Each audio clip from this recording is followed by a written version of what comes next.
इला नाड़ी है बाई और पिंगला है दाई। इला पिंगला फेरिए, एक प्राणायाम करना पड़ता है जिसमें पहले इला से सांस लीजिए, फिर पिंगला में छोड़ दीजिए, फिर उल्टा ही पिंगला से वापस लीजिए, वापस फिर इला से छोड़ दीजिए। एक प्राणायाम हो गया। इसको ज्यादा करने से वो सुषुम्ना का यानी तीसरी जो नाड़ी है, जहां से जैसे ये सांस गया फिर दूसरा वापस है, इनके बीच में एक और सुराख से, यानी ये नाक दोनों तरफ से जैसे अपना यहाँ पर बंद है, ये आगे जाकर के थोड़ा सा अंदर ने घुस जाता है। अंदर ने घुस के इसके अंदर आर पार स्थान है, जैसे को पशु का नकेल गाल दे नाक फोड़ के, और उसमें सुराख, ऐसे इसमें बीच में सुराख है एक बहुत बारीक, और उस सुराख में फिर एक और सुराख है जो ऊपर न चढ़ता है, वो सुषुम्ना द्वार है। तो वहां कहते हैं सुषुम्न स्वरत लगाइए राय झूम करा, वो खोलो बजर कपाट सुनो राय झूम करा। अंदर जो वस्तु है वो वहां से शुरू होगी, वो अंदर बजर कपाट से, और वो सतगुरु के नाम की कृपा से खुल सकते हैं। योगी लोग अपनी साधना से खोलते हैं, बहुत वर्ष बीत जाते हैं, और नाम की कृपा से सतगुरु की रजा से इस नाम का इतना प्रभाव होता है, अंतःकरण साफ होकर ये रोम रोम करनाने लग जाएगा।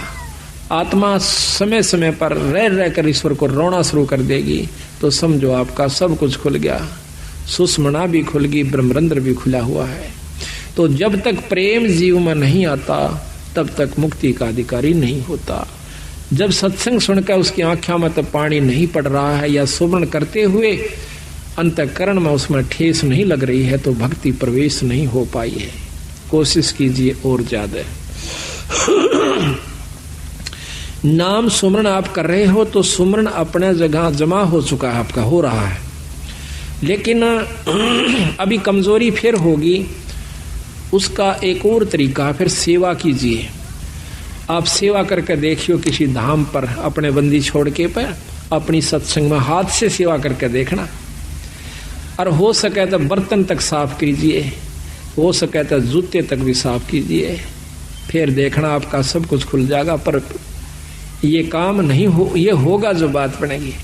हम एक बार दिल्ली गए हुए थे, अभी 5-6 महीने हुए, फोटोओं के सिलसिले में एक गुरुद्वारे में चले गए। हमने ये चंवर लेना था।